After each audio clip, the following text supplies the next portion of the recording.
Adab, this is Paroosh, and I welcome you all on behalf of Dr. Ambedkar Society for South Asia and Jinnah-Ambedkar Chair, established in Center of South Asian Studies, Punjab University, Lahore, Pakistan.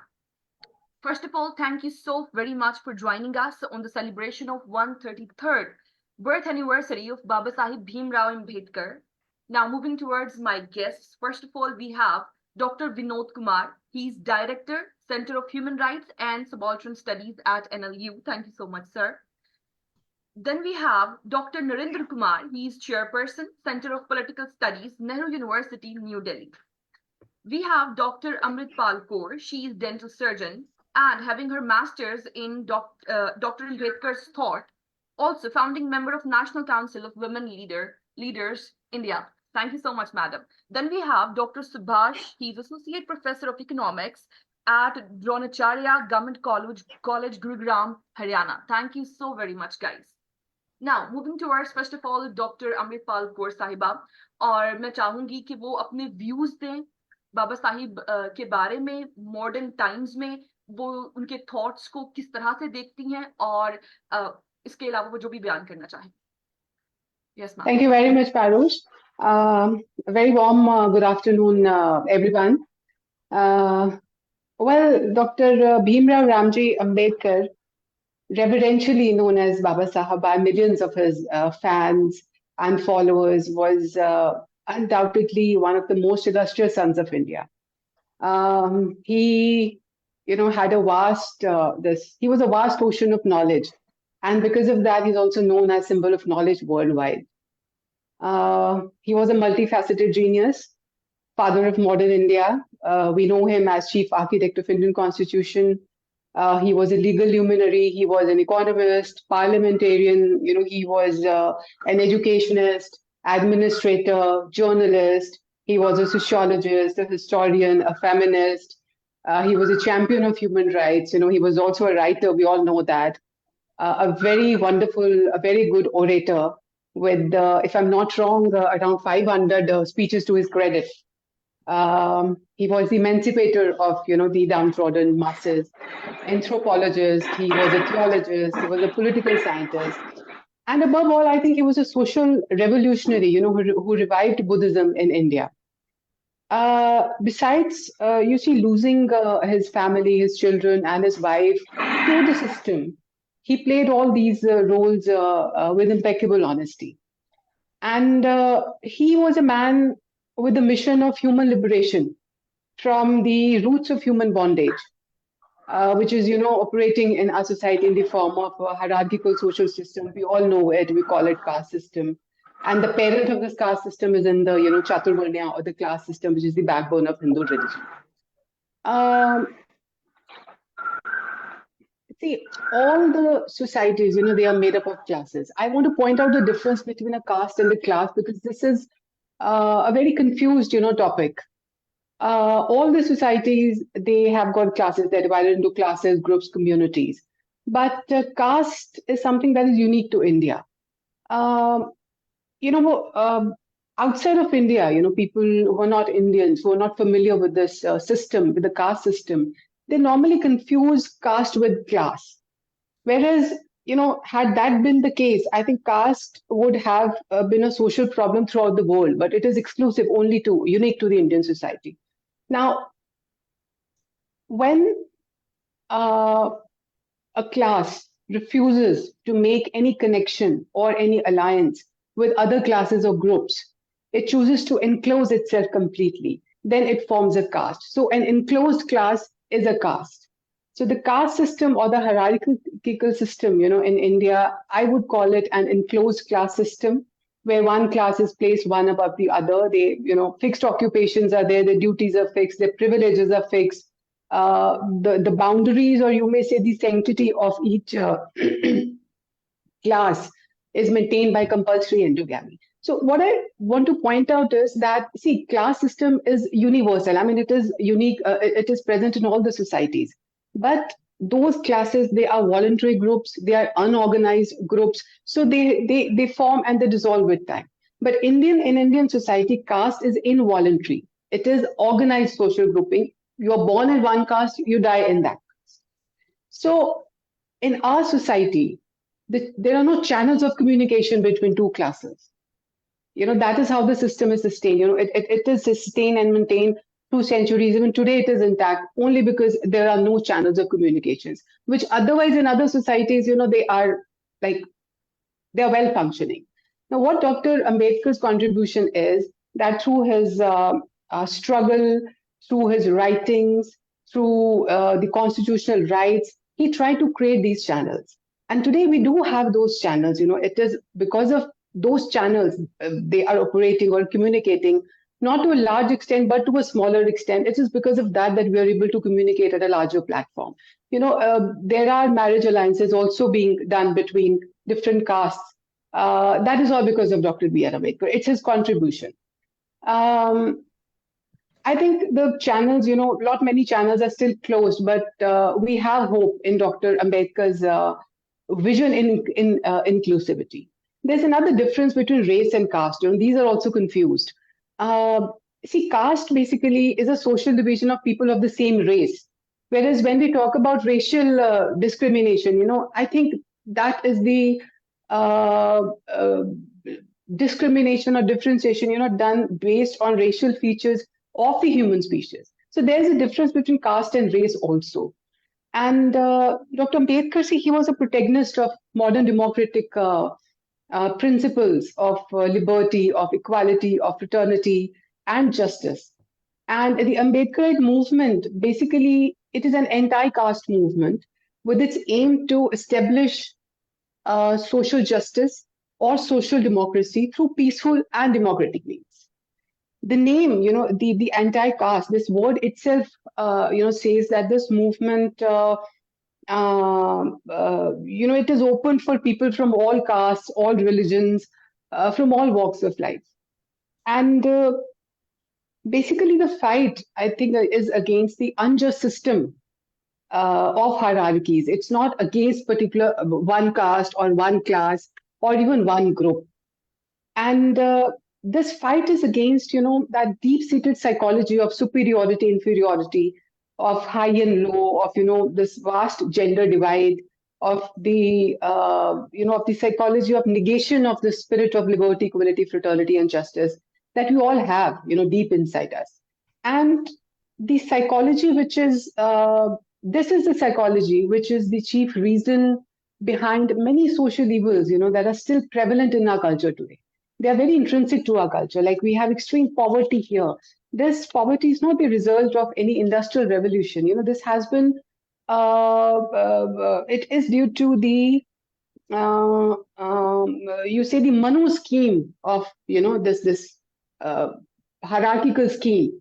It is because of the religion has sanctioned that kind of economic, that poverty. It is not because of some the side effect of an industrial revolution.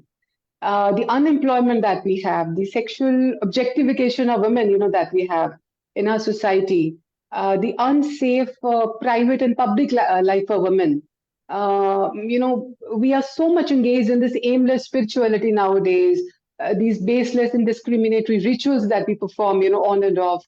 There's tight monitoring of women's sexuality in our families, in our societies, cases of lynching, the caste-based violence, which is so, it's so visible, yet it is so invisibilized. It has been so normalized that it's not visible to us anymore. Even the sexual violence, which is based on caste. I mean, all these things, they help in maintaining this system. And all this is our system. These have the approval, all these atrocities, approval of the system. And we, I think, are still very far from the basic changes to happen in our country. As far as the Ambedkarite movement in the present context is concerned, there are a few things, that really disappoint me. One point that I want to make is that, see, when we retrospect and see how Baba Sahib, he initiated this movement and how he worked, we see that that time the movement was very inclusive. People from all walks of life, they were working with him. There were Dalits, there were non-Dalits, there were Brahmins, there were non-Brahmins. The Manusmriti was also burned by a Brahmin. I mean, we really cannot Personally, what I have seen so far in the movement, I cannot imagine that today's movement can become, inclusive to that level. It's moving towards more of exclusivity. Baba Sahib, he never saw caste as a singular thing. There are always castes. Caste is a plural mechanism. It's a part of a system. So his fight, the anti-caste movement, or his fight was against the system, not against one particular caste. Today we are like more, portraying this movement against the Brahmins, whereas it should be against the ism, that psychology. It should be against that. And unless we follow that path, this movement will not become inclusive anymore. The purpose basically of this anti-caste movement, what I feel is it is to dissolve our caste identities. Now, today the Ambedkarite movement is based on caste consciousness. It is not based on this dissolving of the caste, the identities. Now, instead of shedding our caste identities, what we are doing is we are asserting our, caste. We are eulogizing our caste. You see, we hear so many slogans nowadays. There is Jai Bhim, Jai Valmiki coming up, Jai Bhim, Jai Chamar coming up, Jai Bhim, Jai Tan Tan Guru coming up in Punjab, Then we have another thing coming up in Punjab, Ambedkar Khalsa groups are coming up. See, these slogans, they do not give the message of social equality, or for that matter, any unity. It means that we are placing one caste above the other. Our purpose should be to get rid of this superiority-inferiority complex. We are not doing that. We are eulogizing. Now, caste consciousness, it strengthens that humans are not equal. And I feel that, this is definitely a sign of caste crisis. Paroosh, do I have time? You do have time.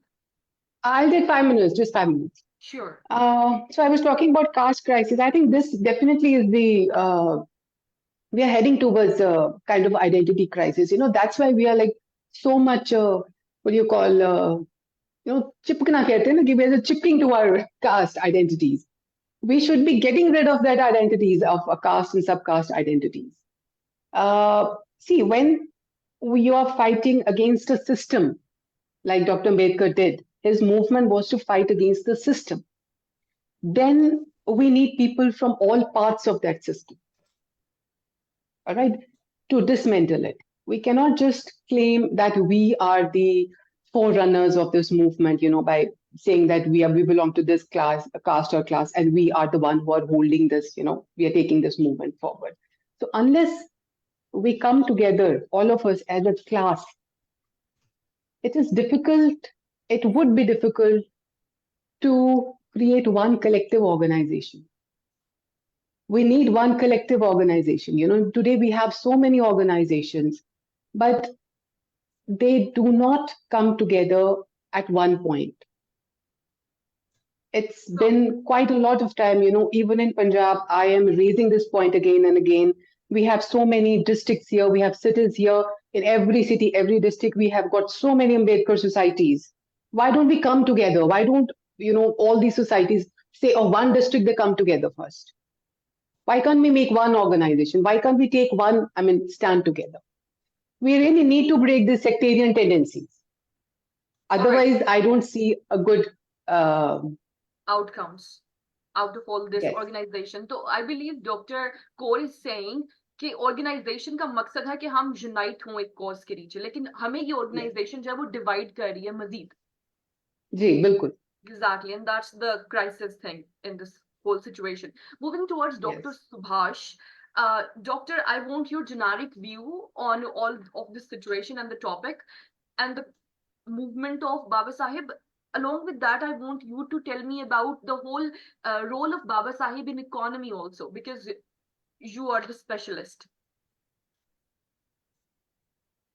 First, turn on your mic, please. Yeah. Okay. Am I audible now? Yes, sir. Yeah. I think Dr. Ambedkar's most contribution to the economy is his philosophy of state socialism. That is state socialism. That the socialism, Dr. Ambedkar denied the socialism that is Marxist socialism. He was against the Marxist way of socialism. and he wrote a book that is Buddha and Karl Marx. Great book, and he compared that is principles of Buddha's and principles of Karl Marx for socialism. And the other book he writes, States and Minorities, in which उसमें वो अपने पूरे state socialism का जो plan है वो elaborate करते हैं। और डॉक्टर अम्बेडकर का जो पूरा फिलॉसफी का निचोड़ है वो उनका हर फील्ड में वो 3 वर्ड का फिलॉसफी है, लिबर्टी, इक्वालिटी एंड फ्रेटर्निटी। वो हर उसमें वो लाते हैं, चाहे उसकी पॉलिटिकल फिलॉसफी है तो वो लिबर्टी, इक्वालिटी एंड फ्रेटर्निटी, इसलिए वो पार्लियामेंट्री डेमोक्रेसी में बिलीव करते हैं। और वो कहते हैं कि जो पार्लियामेंट्री डेमोक्रेसी है, जिसको हम डेमोक्रेसी कह रहे हैं, पॉलिटिकल डेमोक्रेसी, ये अपने आप में कुछ नहीं है। This is the tool to establish social economic democracy, जो उनके लिए ज्यादा अहमियत रखते हैं। उनके लिए पॉलिटिकल डेमोक्रेसी का इतना मतलब नहीं है। वो पॉलिटिकल डेमोक्रेसी को यूज करना चाह रहे हैं as a tool to establish social and political democracy in that is social life of the people and economic life of the people. वो होनी चाहिए that is democracy, that liberty, equality and fraternity के जो principles हैं वो लोगों के social और इकोनॉमिक लाइफ में आए। क्योंकि जो जहां भी डेमोक्रेसी आई है वहां पहले से सोशल और इकोनॉमिक लाइफ में इतना भेदभाव नहीं था, इसलिए वहां पॉलिटिकल डेमोक्रेसी बाद में आई, क्योंकि वहां सोशल और इकोनॉमिक लाइफ में डेमोक्रेसी थी। यूरोप में चाहे अमेरिका में, जहां भी पॉलिटिकल डेमोक्रेसी बाद में आई। इंडिया में और अपने सब कॉन्टिनेंट में ये उल्टा हुआ कि यहाँ पॉलिटिकल डेमोक्रेसी पहले आई और सोशल इकोनॉमिक डेमोक्रेसी की हम अभी तक वेट कर रहे हैं, अभी तो वो आया नहीं है। तो डॉक्टर अंबेडकर ने जो प्लान दिया स्टेट्स एंड माइनॉरिटीज में कि ये कैसे हो सकता है कि जो पॉलिटिकल डेमोक्रेसी के थ्रू हम सोशल और इकोनॉमिक लाइफ में कैसे डेमोक्रेसी ला सकते हैं, तो उनका है कि स्टेट सोशलिज्म की स्टेट की ये जिम्मेवारी हो कि वो धीरे धीरे जो भी डिस्क्रिमिनेशन है, जो भी एक्सक्लूड हो चुके हैं, उनको मेन स्ट्रीम में लाए। और उनका ये था कि जो की इंडस्ट्रीज है वो गवर्नमेंट के हाथ में हो और गवर्नमेंट प्रोवाइड करे लोगों को अच्छी एजुकेशन, हेल्थ, और जो बड़े इंडस्ट्रीज हैं वो दैट इज पावर और इंश्योरेंस, बैंकिंग, ये गवर्नमेंट के हाथ में हो। और इवन एग्रीकल्चर ऑल्सो, क्योंकि एग्रीकल्चर को हमने बिल्कुल प्राइवेट छोड़ दिया, तो दैट इज मेजोरिटी ऑफ लोग तो एग्रीकल्चर कर रहे थे, 80% लोग, और अगर उसको प्राइवेट छोड़ देंगे तो फिर सोशलिज्म नहीं है। तो वो कह रहे हैं कि एग्रीकल्चर को भी एज ए इंडस्ट्री लेना चाहिए। और उनकी बहुत ही अच्छा एक आर्टिकल है small holdings in India and it's remedies, जो बहुत ही 20 के दशक में 1916 और 1918 के आसपास लिखा गया कि जो एग्रीकल्चर की प्रॉब्लम है वो है कि एग्रीकल्चर को जो कैपिटल चाहिए, that is agriculture as a land नहीं है और लेबर ही नहीं है, उसमें कैपिटल जो चाहिए उसको कैपिटल इंसेंटिव और उसको एज ए एग्रीकल्चर, क्योंकि एग्रीकल्चर को एज ए इंडस्ट्री हमने कभी माना नहीं, उसको एज ए लाइवलीहुड की अपनी फैमिली और बस रिश्तेदारों का पेट भरने के लिए हमने उसको लिया है एग्रीकल्चर को। तो एग्रीकल्चर को कभी इंडस्ट्री के रूप में नहीं लिया। तो अगर एग्रीकल्चर को भी हम एज ए इंडस्ट्री लें और बड़े बड़े उसके खेत बना के और लोगों को दैट इज वो कहते हैं कोऑपरेटिव एग्रीकल्चर दें कि गवर्नमेंट उनको दैट इज कैपिटल प्रोवाइड करे, दैट इज रिसोर्स प्रोवाइड करे, इरिगेशन की फैसिलिटी प्रोवाइड करे और लोग उस पर खेती करें और जिसका कंट्रीब्यूशन होगा फिर उसको बांट देंगे, सरकार अपना कुछ हिस्सा ले लेगी। तो ये उनका एक वे ऑफ सोशलिज्म का तरीका था कि एग्रीकल्चर में कैसे हम सोशलिज्म ला सकते हैं कि एग्रीकल्चर को प्राइवेट ना छोड़ के लोगों को बांटा जाए ताकि लैंड रिफॉर्म किए जाए। तो ये उनका एक था। और वो 49 में कहते भी हैं जब संविधान सभा में जब उनका लास्ट भाषण है कि ये जो संविधान बना है ये द बेस्ट है, पर लेकिन अगर इसको चलाने वाले लोग ठीक नहीं होंगे तो यही सबसे बेकार संविधान भी हो जाएगा।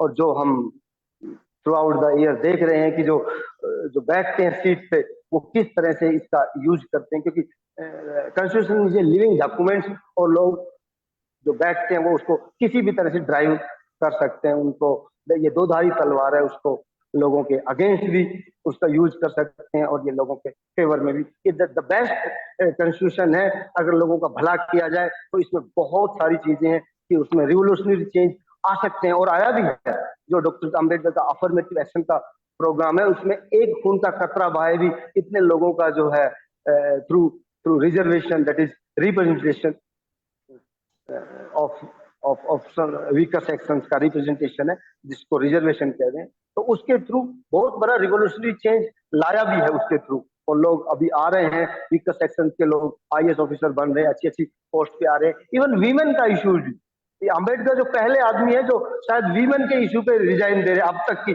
इतिहास में हम देखते हैं कि एक कैबिनेट मिनिस्ट्री की पोस्ट पे वीमेन इश्यूज पे जो अपना त्याग पत्र देते हैं, that is Hindu code bill जो उनका है, वो वीमेन को भी दैट इज समानता, रिप्रेजेंटेशन उनके जो जहन में है कि कोई भी जो डिप्राइव्ड है, जो पीछे छूट गया है, उसको आगे लाया जाए, चाहे वो वीमेन है चाहे लेबर है। लेबर के लिए वो बात करते हैं 10 घंटे से वो 8 घंटे पे करते हैं लेबर का, 8 घंटे पे लाते हैं। तो ड्यूरिंग जब वाइसराय काउंसिल में वो लेबर मिनिस्टर रहते हैं, तो लेबर रिफॉर्म बहुत सारे वो करते हैं, वीमेन के इश्यूज पे वो रिजाइन देते हैं।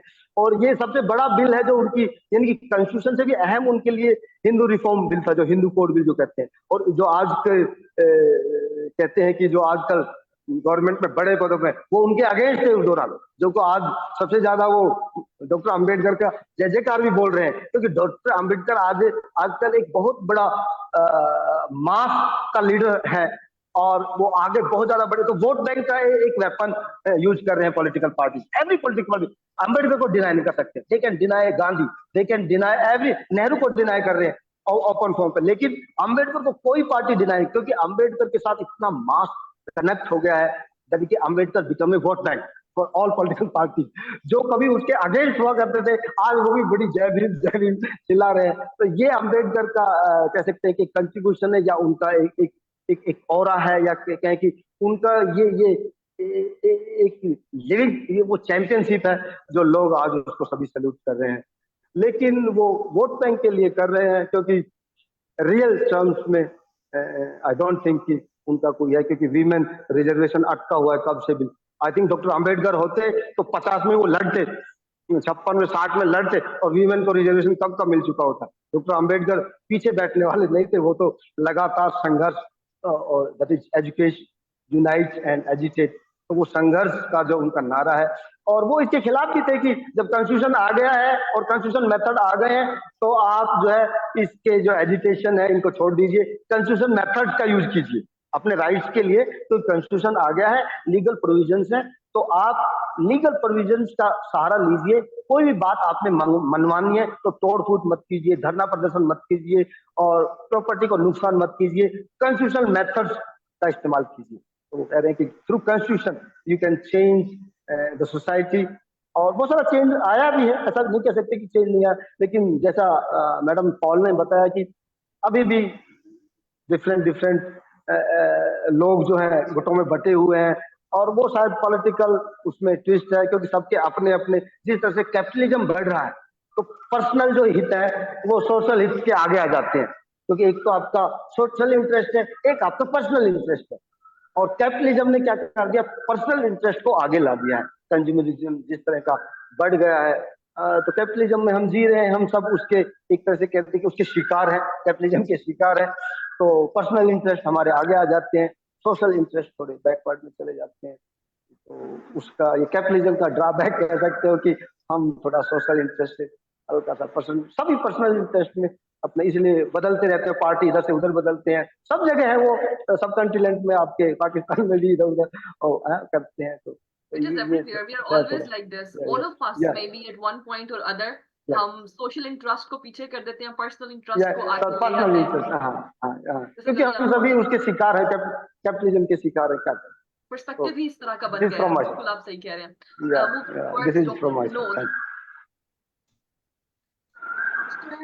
बाबा साहिब का काम जो है in the promotion of education and finding education as the tool towards the empowerment, right? फिर उसके बाद he having like more than 60 masters himself and knowing more than 6 languages, is or owning one of the biggest private libraries under his name also today. How do you think and how do you see कि भारत के अंदर particularly जो दलित community है उनकी education का क्या इस वक्त सिचुएशन है, और पर्टिकुलरली दलित स्टूडेंट्स के साथ जो मामलात हैं उसके ऊपर आप क्या राय रखते हैं? Hello, is this question from me? Yes, sir. Thank you. Thank you, Paroosh. देखिए, मैं बोलना तो कुछ और चाह रहा था, आपने सवाल कुछ और किया। ना ना ना ना सर, आप वो भी बोलिए जो आप बोलना चाहते हैं, लेकिन स्टूडेंट्स का इशू और एजुकेशन के इशू पे भी बात कर लीजिए। हाँ, तो Let's do this. एजुकेशन का जहां तक सवाल है, one of the biggest contribution of doctor Ambedkar is that he was the one who introduced the idea of free and compulsory education in the constitution, और उसको लेके बहुत सारे डिसएग्रीमेंट्स उस कॉन्स्टिट्यूएंट असेंबली में थे कि state might not be having enough resources to honor this right. So his intention was to make free and compulsory education as a fundamental right, right? But there were a lot of members of the Constituent Assembly who were not in favor of making free and compulsory education as a fundamental right, and their argument was that a state might not be having enough resources to honor this right, right? So he made the argument that this should be up to the age of 14 years at least. So free and compulsory education has to be at least up to the age of 14 years. So some of them agreed to this idea, but they put a caveat to it, saying that it may not be for more than 10 years. So free and compulsory education, the state cannot provide for more than 10 years. So it shouldn't be done. So then Dr. Ambedkar had to make a brilliant argument in favor of making free and compulsory education as a, as a basic right in India. He says that, look, in Article 23 and 24, you have provided provisions for right against exploitation. And this is something very important to understand, that Indian Constitution is the only constitution in the world wherein right against exploitation is a fundamental right. There is no other constitution in the world where right against exploitation is a fundamental right. And there is a whole lot of historical background to it, right? Because in India, there was a whole chunk of the society which was deprived from right to wages under the system of caste, and their physical labor was taken for granted. For thousands of years in India, there was no a concept of paying wages to one who is doing physical labor. And because the physical labor was being done by the Shudras only, Dalits only, so they were denied wages because there was no concept of wages as such, right? So that means the entire Hindu social system was actually a system of exploitation. So because the physical labor of Dalits was taken for granted for thousands of years, and there was a blatant exploitation of millions and millions of Dalits, therefore a right against exploitation was to be made a fundamental right. There is no other constitution in the world where you make right against exploitation as a fundamental right. Yeah, the Indian Constitution is the only constitution in the world which makes right against. So he says that, look, in Article 24, you are saying that the children should not be put into bonded labor system. Bonded labor system, should be abolished, and you say the child should be having other options also, and those who are already engaged in the child labor and bonded labor system, they have to be rescued and they have to be rehabilitated. So he makes an argument that if suppose there is a child who was engaged in a child labor and he is rescued at the age of 10 years, so what alternative are we offering to him? If you don't, provide him right to education, free and compulsory education, at least up to the age of 14 years, what alternative are you offering? If you don't offer an alternative, the repercussion will be that the child would revert back to the slavery, revert back to the child labor, revert back to the bonded labor system. So he convinced the members of the Constituent Assembly that this has to be at least up to the age of 14 years. This is how now in the Constitution of India, free and compulsory education is up to the age of 14 years. Now, some people might ask this question as to what purpose does it serve, even if it is up to the age of 14 years? Does a person can a person get some kind of employment or some kind of gainful thing out of this middle standard education up to 8th class? So what is the purpose? Does it serve any purpose at all? So his answer was that, look, in those days, you have to look into the historical background. In those days, the minimum qualification for the lowest grade government employment used to be middle class. So if you provide education free and compulsory up to the age of 14 years, that means you are fulfilling that basic, you are providing basic qualification to become eligible for lowest grade of, government employment. So this is how he connected right to education with, right against exploitation. So he forced a brilliant connection between the two, and then he convinced the Constituent Assembly to make it a free and compulsory education up to the age of 14 years. So this is how it was done. So anyways, so this, and not only this, he when it comes to right against exploitation, one thing is very important, that he wrote Article 23 in which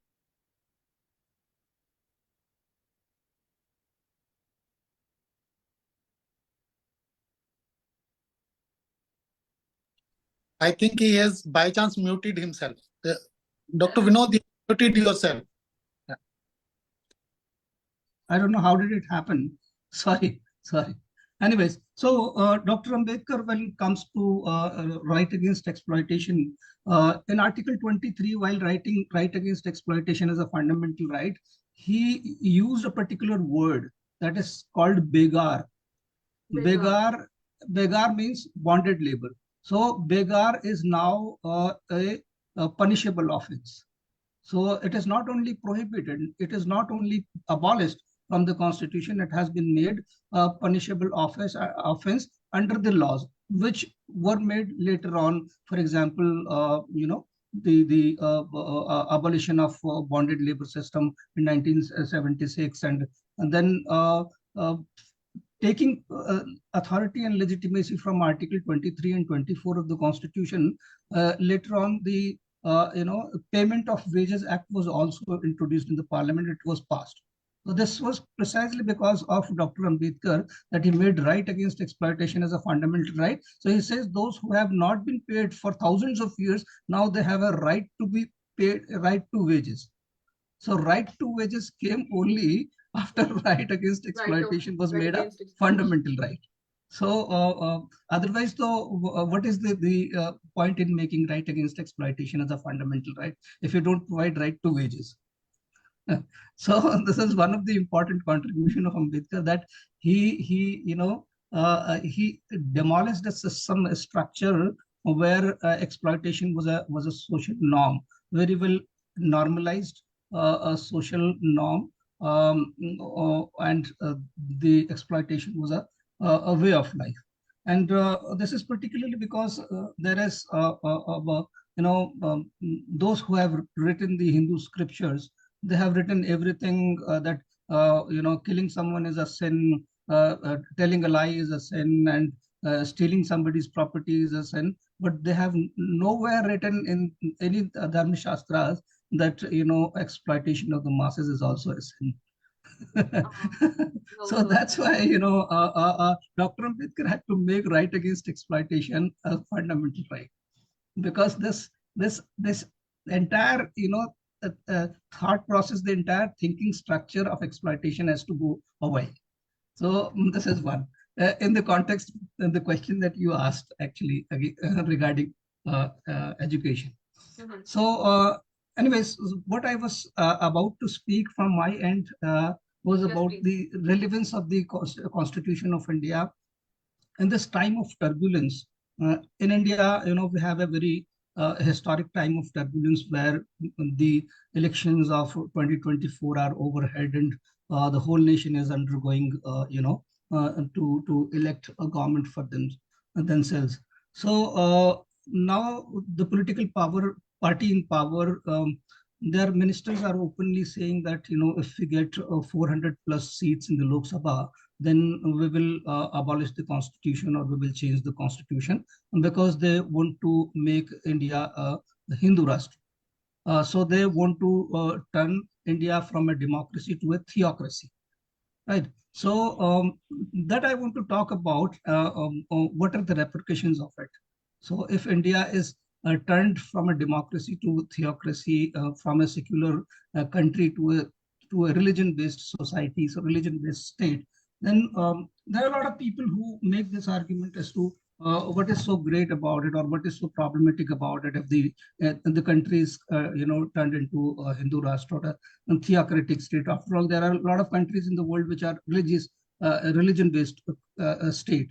In Iran and Pakistan, and Pakistan is a democratic society, but a theocratic state, right? State is theocratic, the society is democratic, right? Here in India also, up to this point of time, society is democratic, the state is also democratic. The society is secular, then state is also secular up to this point of time, right? Now, if the Hindu Rashtra is made, we have to understand what are the things at stake, what we are going to lose, right? We have no objection about their idea of making Hindu Rashtra, but we have to understand what is at stake, what the people of the country are going to lose out of it. So for that matter, we need to understand what we have achieved in last 75 years of the Constitution, through the Constitution. If we don't understand what we have achieved through the Constitution, we won't be able to understand what is at stake. What are we going to lose?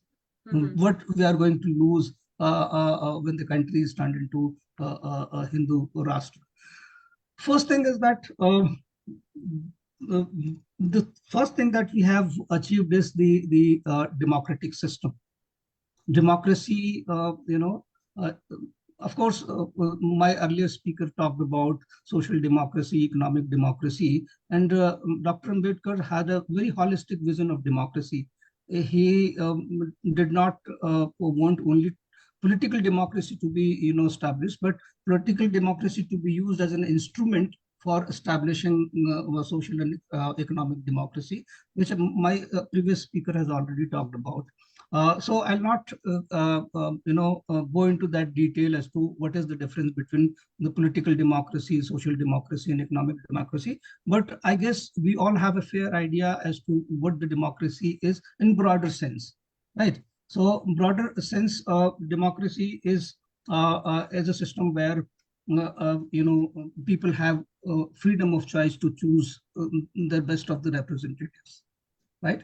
And this is the reason that democracy is considered as one of the greatest achievements of human civilization, right? Democracy is considered one of the greatest systems of governance because it gives you a whole lot of choices to choose your best of the representatives. Yeah. So, but of course, there are internal contradictions of democracy for which democracy may be criticized. Say, for example, when we say democracy gives us a right to choose the best, but without asking the question whether the best is ever available. The reality is the best is never available. What all is available is either the worst or the second worst. And we have to choose from between the two. right? So this is an internal contradiction of democracy. Leaving aside this internal contradiction of democracy, which is existing everywhere in the world, right? It's not about India alone. This internal contradiction exists everywhere in the world, wherever you have a democratic system, right? So, nevertheless, we have a democratic system where at least people have, if at all, if not the best, maybe better, maybe good, we can choose if available. So people still have choices, right? So that's why democracy is one of the important things that the nation has achieved in the last 75 years. And there is something else which is attached to the democracy, that is the idea of secularism. And secularism and democracy have a complementary and a supplementary relationship with each other. Democracy, the idea of secularism cannot survive in a country which does not have a democracy. Secularism can survive only in a democracy, right?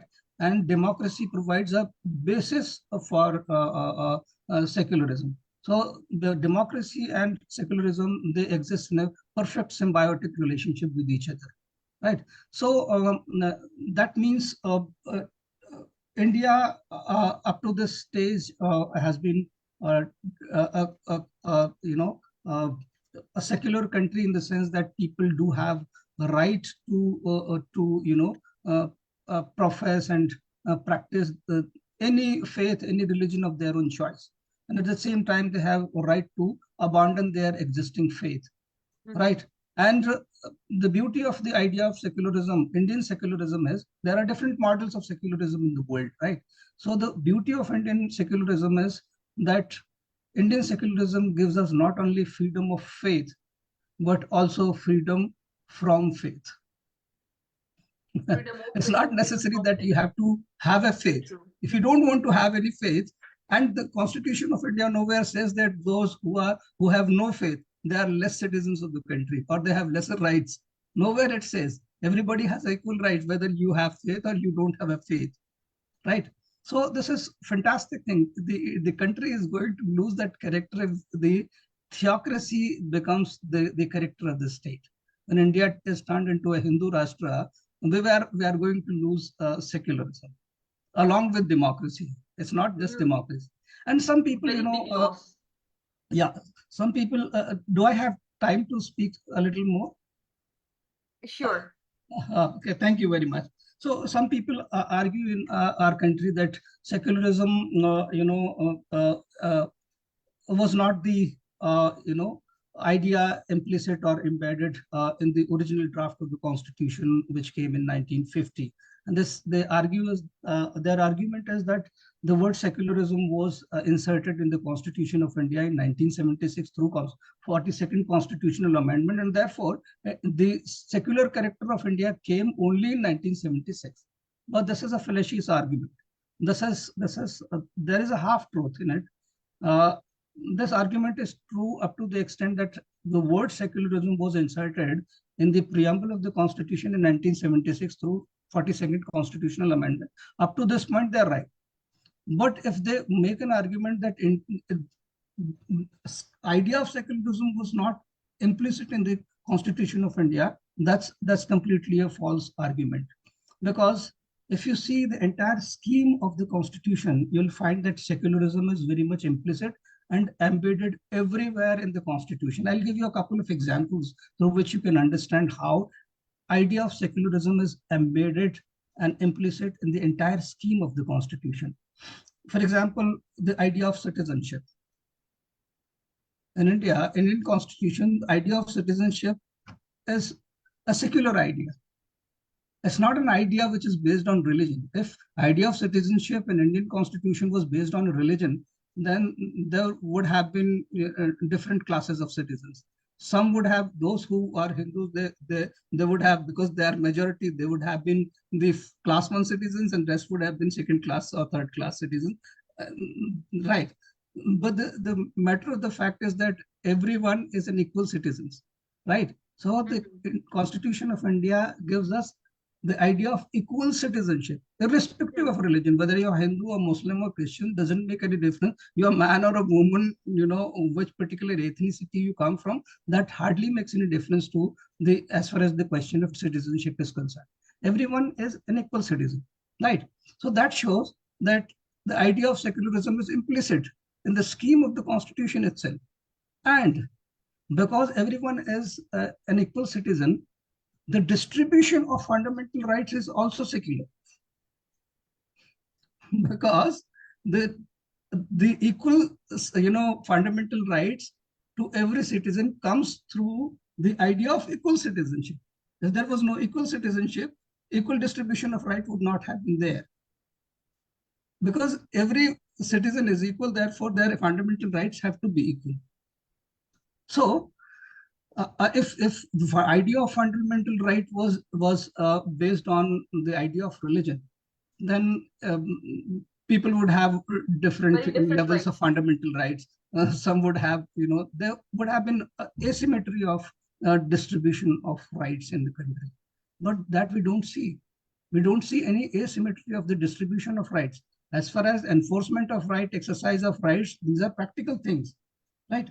So for that matter, Constitution does not make any differentiation as far as the distribution of fundamental rights is concerned. Therefore, I can give multiple examples to establish that secularism is very much implicit in the entire scheme of the Constitution.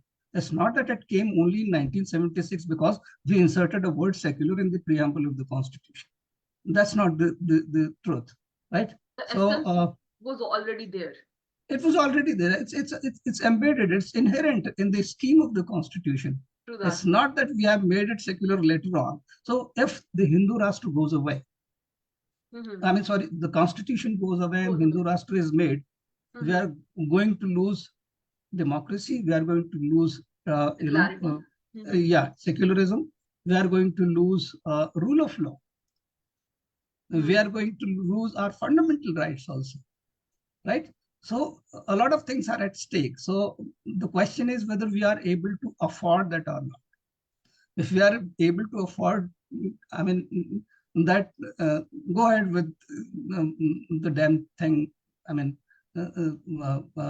Abolishing the Constitution. And if we are not able to afford that, then we have to protect the Constitution. And protecting the Constitution is a collective responsibility of all of us, all the Indians. And at the same time, this is an individual responsibility of each of us. So what my message is that if we really do not want to lose the Constitution, democracy, secularism, rule of law, and fundamental rights, in the elections of 2024, we have to make sure that our vote does not become a means to abolish the Constitution. Our vote does not become a means to, sabotage the democracy and secularism and fundamental rights above all. Thank you very much. Very wonderful, very wonderful. Moving towards Dr. Narendra Kumar. Pehle to I'm very sorry, आपको बहुत इंतजार करना पड़ गया है. So, sir, what's your opinion? Sorry, मैंने बहुत time ले लिया मेरे ख्याल से डॉक्टर साहब का. But it was worth it, sir. It was totally worth it. Moving towards Dr. Narendra Kumar, sir. Now I need your opinion over all of this. Oh, over all of this. Okay. Yeah. Thank you, Paroosh, and the Ambedkar Society for South Asia, and the colleagues present here, Dr. Vinod Kumar, Dr. Subhash, and I see Professor Bhup Singh here, and somebody Pardhyana also, Partidana.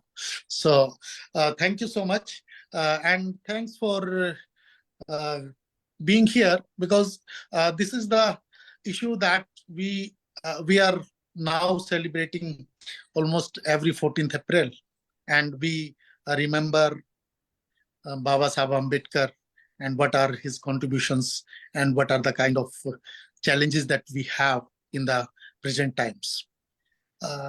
Going to the kind of contribution so far as Baba Saheb's contribution is concerned, I think now it's almost open that the kind of contribution Dr. Ambedkar made to this country, not only to this country, I would say, to the undivided as well. That is immense. And that's where it's not actually, I would say that he was someone who I can see that he goes from, let's say, from community, from individual to community, community to the nation and to the global then. So he cannot be just confined to a particular kind of community that is becoming now much more clearer in the kind of popular perception that is emerging over the last 2-3 decades. Now, when we look at let's say, what is happening to the democracy, what is happening to the constitution, what is happening to the larger society as such, then I think that when Dr. Ambedkar resigns from the cabinet, then he did not resign just on Hindu Code Bill. There were some more reasons which he mentions about his resigning from the Hindu Code Bill.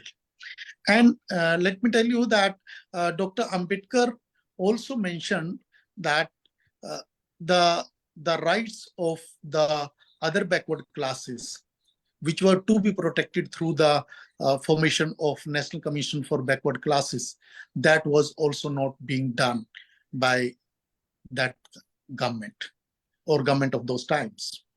So, and he was also really perturbed by that. And today, when we see in the last, let's say, 60 years or so, then 75 rather.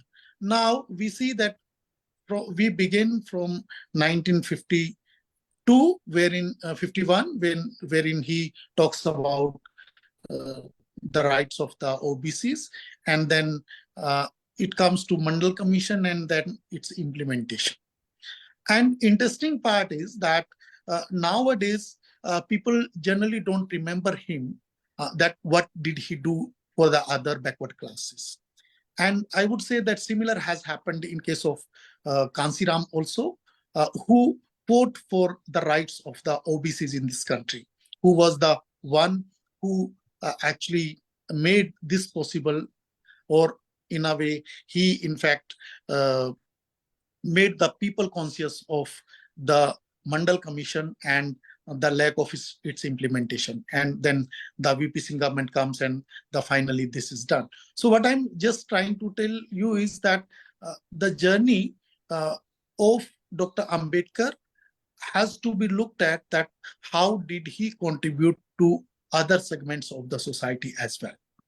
And when we talk about him, and let's say now, recently we had a new parliament in this country.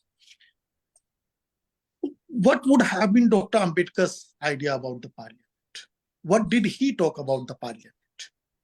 Is parliament just a building, or it is something more than that? And if we look at Dr. Ambedkar's understanding about parliament itself, then what we get to know is that he had his own opinion that what is the role of the parliament, what is the kind of parliament that he was visualizing during those times. And whether over the last 75 years or so, we have been able to realize that dream which the parliament was supposed to actually give to us, give to the nation as such. And therein, when we look at, then Ambedkar said it very clearly that parliament is not just the popular house. Why he says so? Because nowadays what has happened is parliamentary democracy has just confined to the parliament, where the popular house is the only focus. But other components of this parliament are actually forgotten, which is the lower house of the parliament, President of India. So, in the last few years, we have been looking that the role of the president in some senses has also been going down, wherein it has been questioned time and again that why in this particular kind of issue or in any kind of inauguration the President of India was not taken into consideration. So I think he was the one who had this understanding that Parliament cannot be just confined to the popular house, and certainly not in the cabinet or just the Prime Minister of India. Then second, I think aspect that he talked about the Parliament was the delimitation of the constituencies. He did say it very clearly and categorically that delimitation cannot take place without the consent of the Parliament. If delimitation has to be done, it cannot be done just by the executive. The confidence of the Parliament is required for any kind of delimitation. And that is what the major challenge probably we might have in the times to come when the delimitation of parliamentary seats or constituencies takes place in, I think, after 2 years or so. Then another aspect of Dr. Ambedkar, I would say, is that he said that the Parliament is not a sectional body. It cannot be just a body for one group of people. And interestingly, he was the one who understood that during those times when the Parliament was to be formed, and some of the communities which are now the dominant communities, their voice was not being heard by inside the Parliament. So he was very categorically that if their voice is not being heard, then their voice should also be represented inside the Parliament House. And now we have been talking about the reservation for women and all that. So I think he was the one wherein he was very, very categorical by saying that there cannot be, the Parliament just cannot be a sectional body.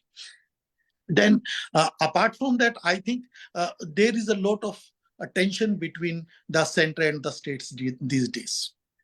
And he was the one who was talking during those times, and all of us probably know that the Finance Commission of India was something which he visualized. And Finance Commission of India is the body which is supposed to look at the relationship, a financial relationship between the center and the states. And herein, he was saying that if the Parliament has to be there, then Parliament has to actually also provide a balancing role for the states and the center, because Parliament is represented, or states are represented inside the Parliament in the upper house of the. So that way, I think Dr. Ambedkar's understanding of Parliament was completely different, that which has now turned into a body of just one party dominance. And maybe one can say to a greater extent to only a coterie of the ruling party. So if I think in that context, Dr. Ambedkar's understanding and the Parliament is something which probably we need to understand, that how Dr. Ambedkar visualized the Parliament. Then when we look at the kind of state of the, let's say, country now, and also the Dalits. I think Dr. AMRITPAUL Kaur was talking about the kind of situation where we are right now, wherein there are a lot of organizations in the name of Ambedkar, in the name of organizations. Yeah, there are so many different organizations, but they're collective. So I think that point is well taken, and that is something actually which needs a considerable attention of the thinking class, of particularly, I would say, of this community, wherein, but at the same time, what I would also think is, or say is, or caution in a way, that if we bring everyone from different sections of the society for a particular kind of goal, then what happens is, then something can happen what has happened to the Bahujan Samaj Party. Bahujan Samaj Party started attracting all kinds of people inside the party, and then now we don't see a Bahujan Samaj Party as a force. And that primarily, I would say, is because it gave entry to everyone to the leadership. And that's where actually, as a political scientist, I would say that if the Dalits or the Bahujan Samaj or the marginalized sections of the society need to take a lead, then the lead has to be done very, very cautiously, and it has to be with lot of different kinds of steps. And at each and every step, we need to be careful that whom we bring in, whom we don't bring in. So I think for the we know today the Dalit movement is not a strong movement. The Bahujan movement is not a strong movement. But at the same time, I think if we look at Ambedkar's understanding and the way things should have happened, I think the kind of challenges during his own times were there. Now we are facing the same kinds of challenges, and now actually the problem now is that we have attained a particular stage, and from there now we see, as Dr. Vinod Kumar has also referred to, that we see that whether we are going down or we are going up, whether it is a democracy, whether it's a constitution, or whether it is a society as such. So I think the kind of developments which have taken place in the last 30 years or so, it could be understood in terms of both, not both, I would say three elements, that is Mandal, Kamandal, and the liberalized economy, wherein the representation to the marginalized sections is getting receded. When it is receding, then what would be the kind of role where from the thinking class will come for the marginalized sections of the society? Why there has been a movement of the marginalized sections of the society? Because there was a thinking class among the marginalized sections of the society.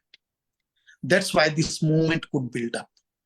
But today, when we look at, then that thinking class probably is reducing day by day, and with the kind of assault of different kinds, and with the kind of lack of representation, particularly in the government jobs, I think this challenge is going to be much wider and bigger in the times to come. So I think the tribute to Dr. Ambedkar would be wherein we look at from not only from let's say a narrow perspective, but also at different levels. There has to be a vision of different levels. That's how the society can progress, and that's how some movement can be built up in the times to come, which probably we don't see any such movement which is taking place. There are few instances, there are few agitations taking place in different parts of the country, and that is what the democracy is all about. But the kind of, I think, fear which exists among the social activists and the thinking people, that actually needs to be addressed, and that needs to be recognized. And I think that would be the kind of tribute that one can give at this juncture to Baba Sahib Dr. Bhim Rao Ambedkar. Thank you so much. All right. Message understood. Now my question, this is this end question, and I'm going to ask all of you to answer. सवाल ये है कि बाबा साहिब जो हैं वो एक ऐसे leader हैं दुनिया के जिनके ऊपर सबसे ज्यादा किताबें लिखी गई, नज़्में लिखी गई, लोगों ने बहुत काम किया, उन्हें बहुत अप्रिशिएट किया। उसके बावजूद हम यूथ इंगेजमेंट उस तरह से नहीं देखते हैं आज के वक्त में बाबा साहिब को लेकर। I am not talking about in terms of organizations, हमने कितने groups organize कर लिए हैं. I'm not talking about that. I am talking about a generic recognition of Baba Sahib and his thought everywhere among the youth right now. उसमें कमी क्यों है और हम उसे बेहतर कैसे कर सकते हैं? So first, विनोद सर, आप क्या कहेंगे इसके ऊपर? First, turn on your mic.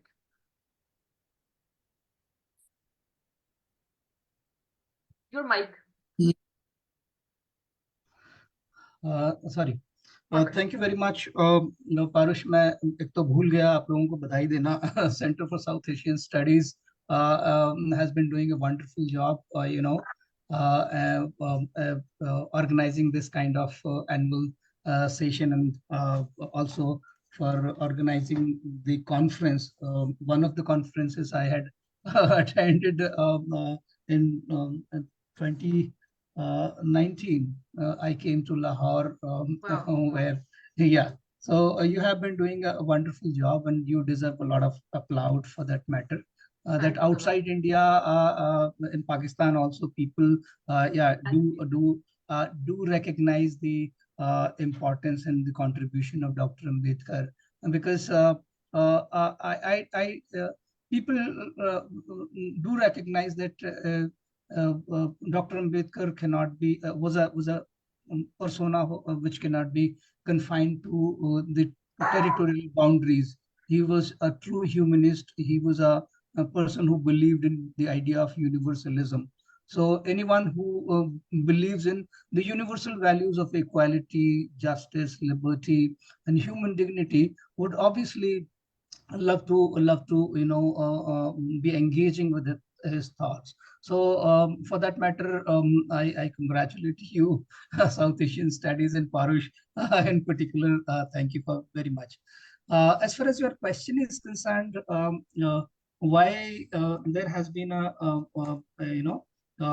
sort of reluctance among the youth, and there has not been the kind of organized social struggle which Dr. Ambedkar himself was expecting, and thereafter, the whole society was expecting at least that the struggle would be very much organized, and no struggle can succeed unless and until the youth particularly becomes a part of this struggle.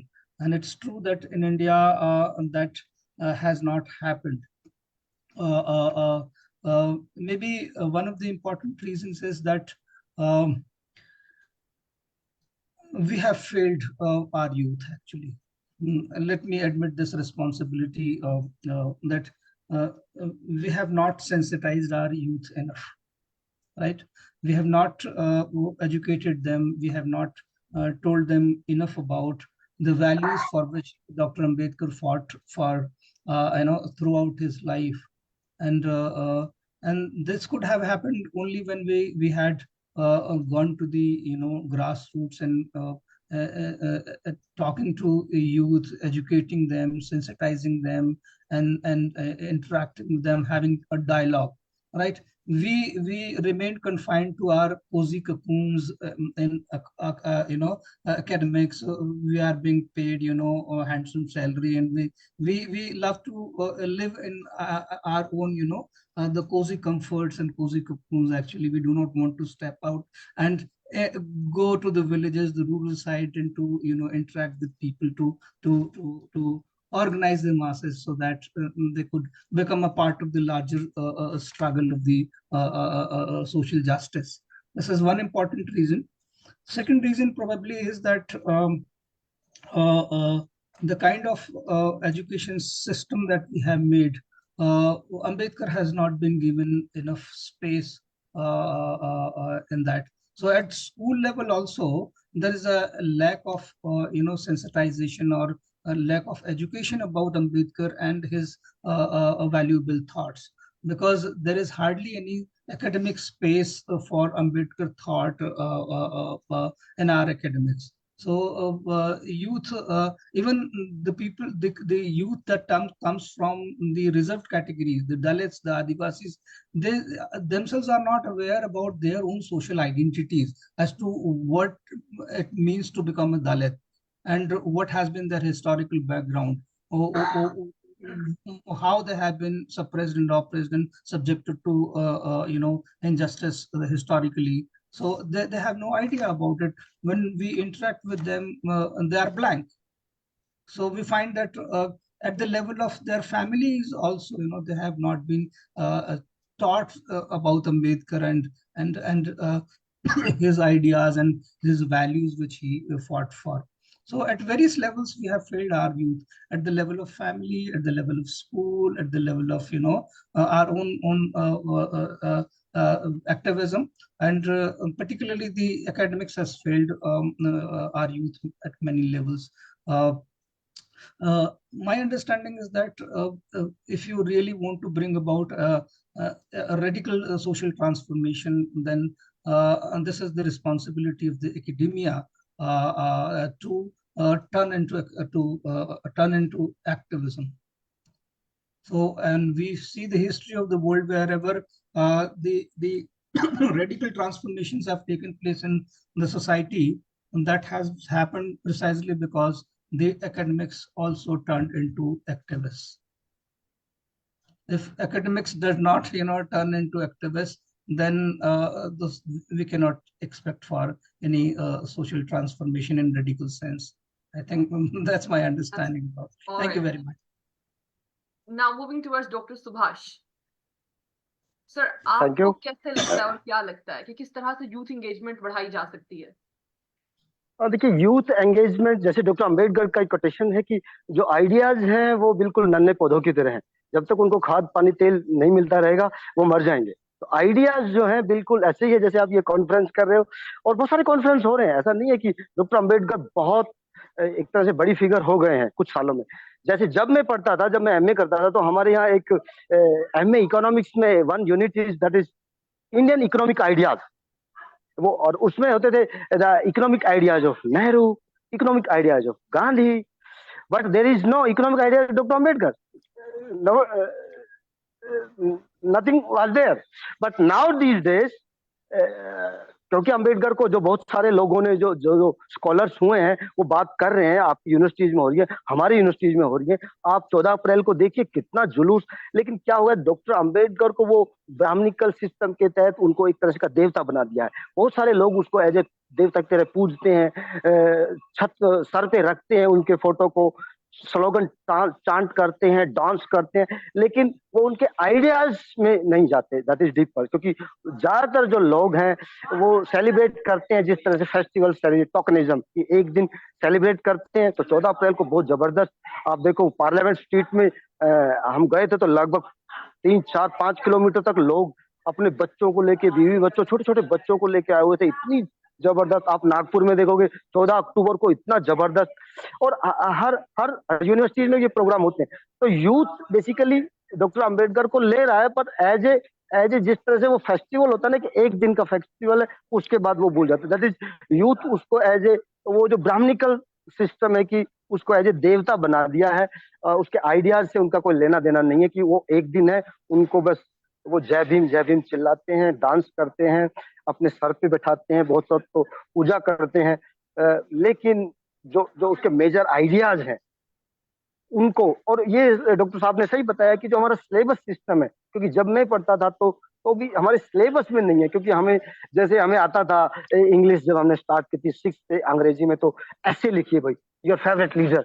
तो favourite leader जो book होती थी, वो book में 3-4 नेता ही होते थे favourite leader. तो मतलब कि एक स्टूडेंट को स्पेस ही नहीं है बियॉन्ड उसके अलावा जानते के। जो एमबीडी गाइड हमारे यहाँ फेमस होती है, उसमें नेहरू, इंदिरा गांधी और आपके गांधी जी जो होती, ये 3-4 नेता ही होते थे आपके फेवरेट लीडर। तो फेवरेट लीडर पे नाम पे हमें 3-4 ही परोसे जाते थे, हमारे टीचर भी उन्हीं को ही बताते थे। तो आपका जो माइंडसेट है वो उसके अलावा कहीं जाता ही नहीं है। तो दैट इज सिलेबस में अंबेडकर को, जो हमारे थिंक टैंक रहे, जो भी सिलेबस बनाने वाले रहे, उस सिलेबस में डॉक्टर अंबेडकर को इतना इंपॉर्टेंस नहीं दिया।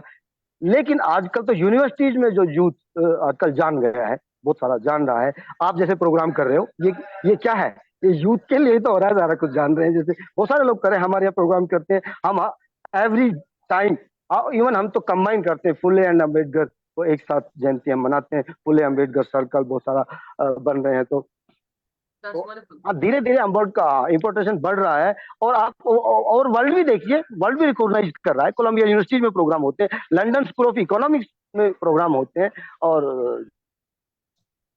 माशाल्लाह प्रोग्राम तो रहा है।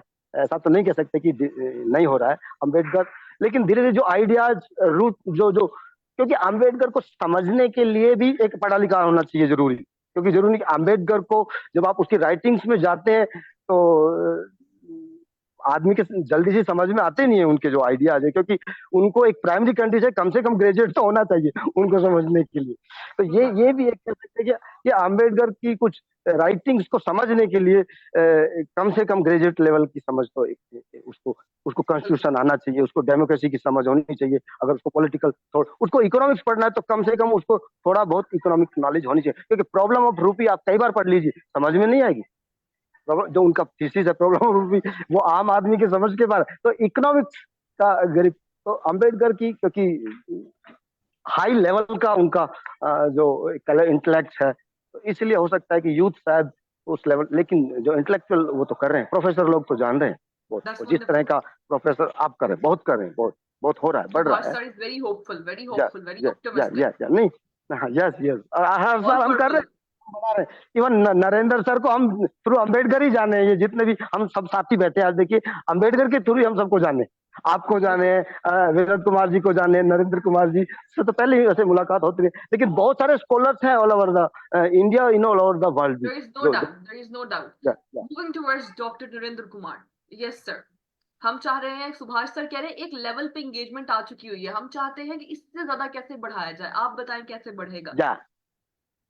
हम मुझे लगता है देखिए, एक तो चीज है ही कि जब तक हम डॉक्टर अंबेडकर को सिलेबस में नहीं लाएंगे, हर यूनिवर्सिटी के सिलेबस में लाना, और न केवल उनका एक कॉन्स्टिट्यूशन, जनरली क्या है कि यूनिवर्सिटी सिलेबस में भी आ गया है, where it comes is only in terms of his constitutional contributions and maybe as a Dalit leader, but his contributions in many fields, if we go to let's say sociology, we go to psychology, we go to economics, political science in particular, law to obviously is there.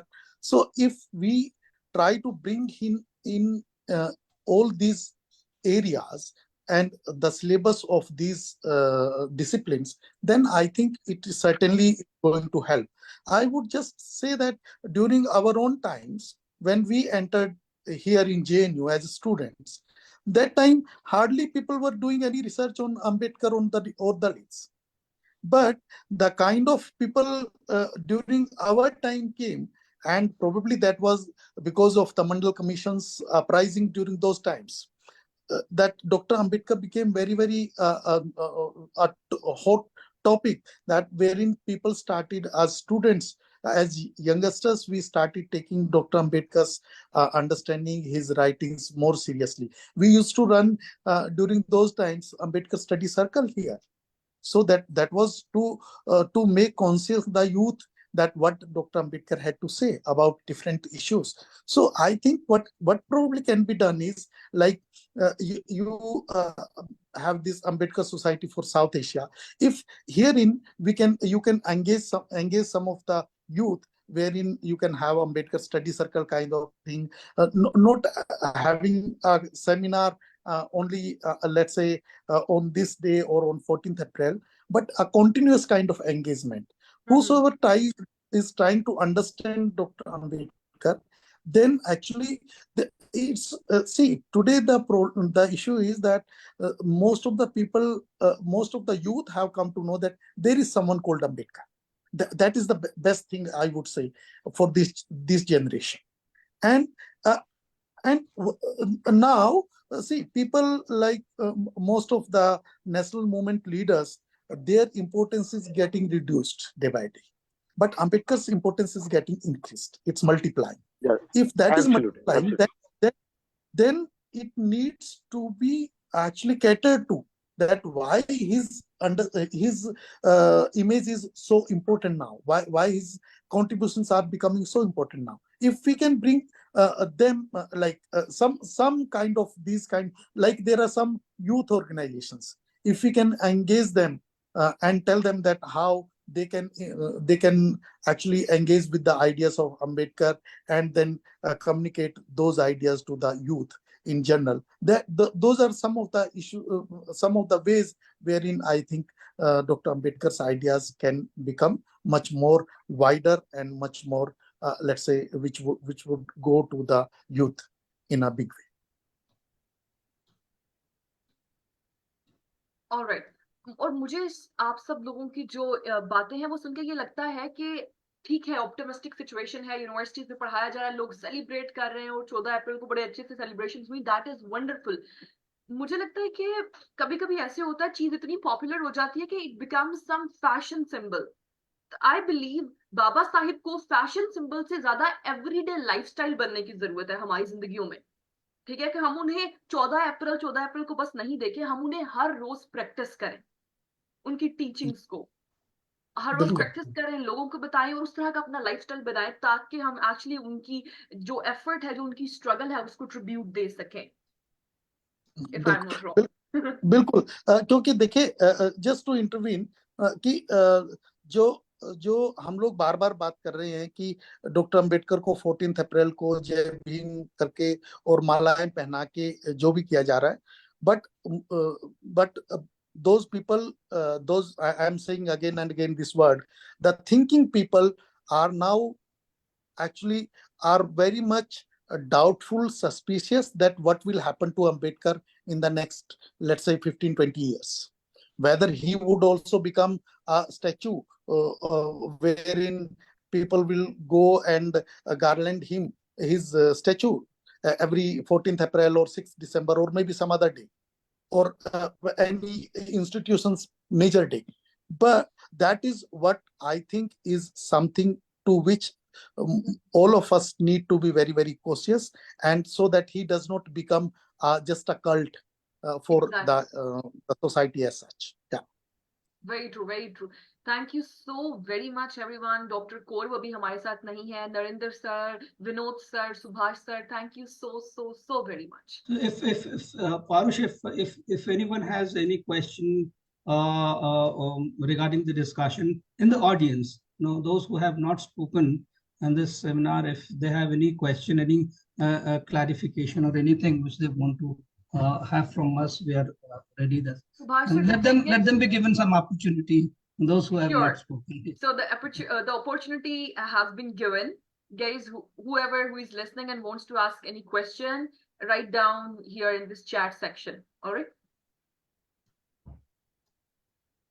So for now, okay. Thank you, Paroosh. Thank you very much. Thank you very much. We have got the questions now. Okay. There's this guy named as Ziauddin Sheikh. He says, my question, why India is identical with caste system despite of great work of Dr. Ambedkar and global integration in culture and political system?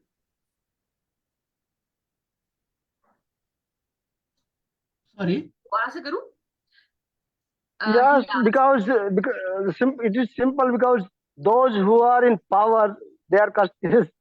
Most of that's why they want to remain the system as it is, because बहुत सारे लोग जो है, जो system से फायदा मिलता है, वो कभी भी सिस्टम को चेंज करना नहीं चाहते। तो जो पावर में रहे हैं वो वही है जिसको सिस्टम से फायदा मिल रहा है। तो they are the privileged class of that system. तो they don't want to change the system, simple बात है। और जो बेचारे सिस्टम को चेंज करना चाहते हैं, दे आर पावरलेस, वो पैसे नहीं है उनके पास। तो जिनके पास पैसा है, पावर है, वो सिस्टम से उनको फायदा मिल रहा है। तो they don't want to change the system. सीधी बात है। Because ultimately power corrupts. All right. Yeah. Acha, there is another question. Why we don't have pragmatic thinking to overcome the caste issue? Pragmatic thinking means to start taking pride on themselves. That's what they're asking. Why are they not using the pragmatic approach towards the caste system? I think, may I? Yeah, sure. Questions are like for everyone. Who is the person asking this question? Sorry. This person is Ziauddin. He is educationist and analyst, and he is also lecturer at Shalimar College, Lahore. Okay. Thank you, dear, for asking this question. See, what you are saying is true, that instead of adhering to the structures of the past, the society, a nation should move ahead, right? Adhering to the past, is an obstacle to progress actually. ठीक है, अब हिंदी में भी हम कहते हैं कि अगर आप रियर ग्लास में देख के ड्राइव करते रहेंगे तो accident is bound to happen, right? तो कितनी देर तक आप रियर ग्लास में देख के ड्राइव कर सकते हैं? एक्सीडेंट होगा। तो you have to see forward, सामने आपको देखना पड़ेगा। और जहां तक प्रेगमेटिज्म की का सवाल है, तो एक बड़ी इंपॉर्टेंट बात यह है कि जैसे डॉक्टर सुभाष ने एक अच्छी बात कही कि देखो, pragmatism takes the front seat only when everyone is willing to move forward, or at least wants society to move forward. When there are people who are the beneficiaries of the status quo, right? The people who are the beneficiaries of the existing structure, they do not want the society to move forward, because moving the society forward essentially means that their privileges are going to go at a certain level. Yes. Yeah. So it's not that the society doesn't want to move ahead. Society does want to move ahead, but those who are in the center of the power structure, right? Those who are at the helm of the affairs of the power structure, they are the beneficiaries of the existing structure, and therefore they do not want this structure to to be broken, so that the society and the nation can move ahead. So there are problems of vested interest, and therefore they want society to remain as it is.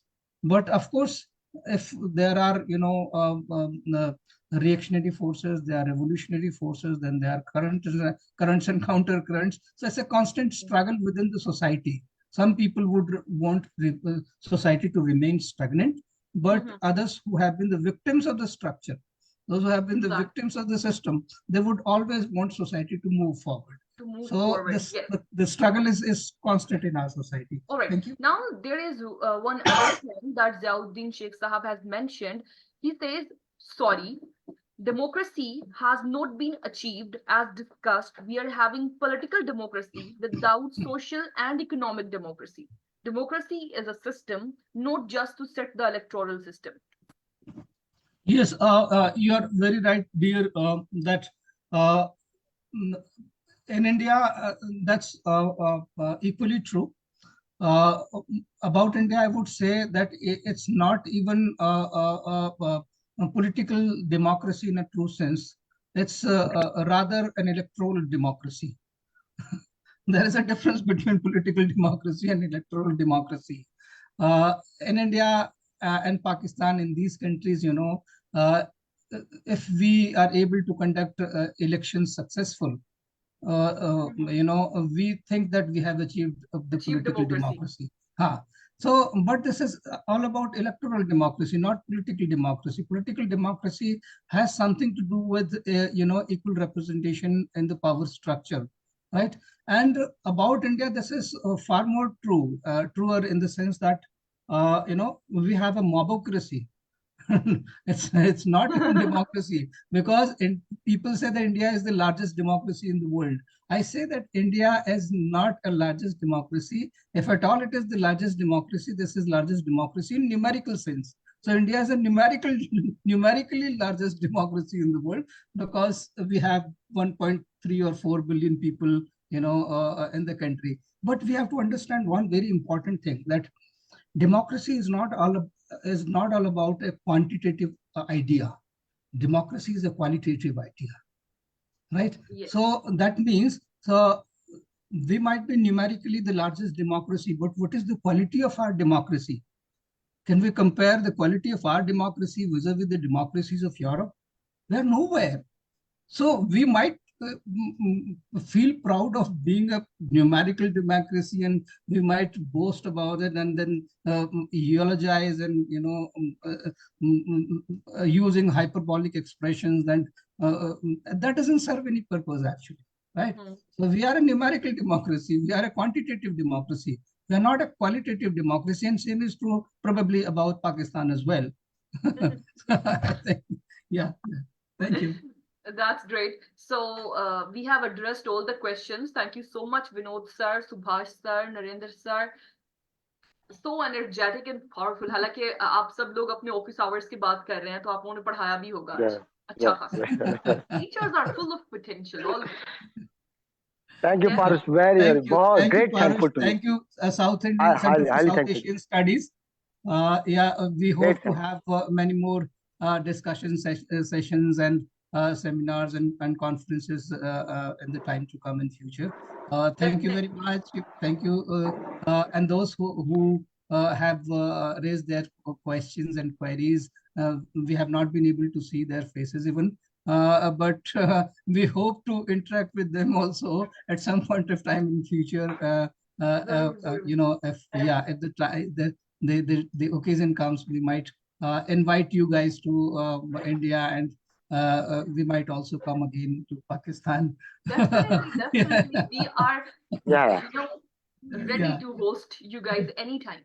Yeah, thank you very much, Paroosh. Thank you very much, and thanks a lot to South Asia Center for South Asian Studies. Thank you so very much for joining us on behalf of this society, Dr. Ambedkar Society for South Asia, and very thanks to Dr. KAUR. She has left already. Thank you so much. Thank you so much, Subhash sir. आपने काफी पैदल. Thank you, Paroosh. Thank you.